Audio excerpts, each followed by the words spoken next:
Today, we expect to see another nationwide day of action against the Trump administration. The grassroots 50-51 movement has hundreds of events planned across the country, an effort to push back against what the movement calls executive overreach. Now, the name 50-51 means 50 protests, 50 states, one movement.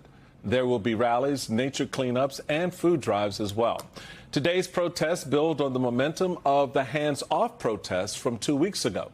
That was the largest single-day nationwide protest against Trump's second term so far. More, please. More, please. More, please. So, I love folks, Simone, just saying, okay, the political class, they ain't working for us. The Supreme Court, all the federal courts are a thin line, not a strong line of defense.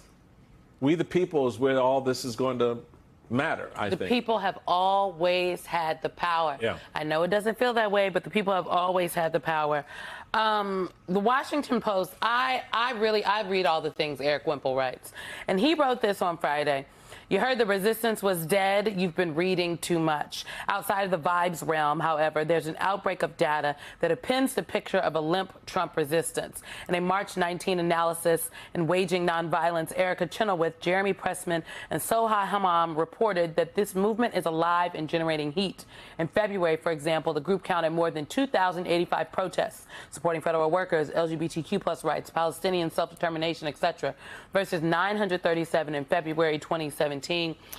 I do think that the protests matter. Right. They are giving people an opportunity to gather. And outrage is, I mean, if this week is any example, the outrage that people expressed about the willful lawlessness and ignoring of the Supreme Court and the orders to facilitate the return of Kilmar Abrego Garcia, Senator Van Hollen going down to El Salvador, putting a face the press on all conferences. of that, right. Yes, it made a difference. That's how he got a meeting.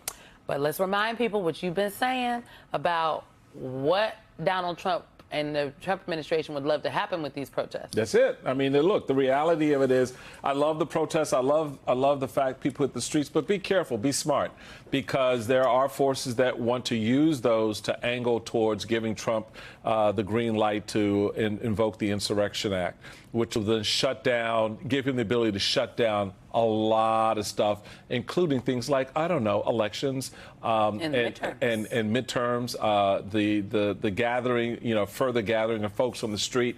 I just be mindful of that and smart about that. I know Reverend Sharpton, who has been involved in a number of these protests, and other groups out there have been putting that warning in the mix as well, which is why I think they've been playing very cleanly so far with no real problems on the streets. But it is the reality, because, look, they don't want you to protest. They don't want you to be involved. When you got even David Brooks at the New York Times saying what's happening is not normal, America needs an uprising that is not normal.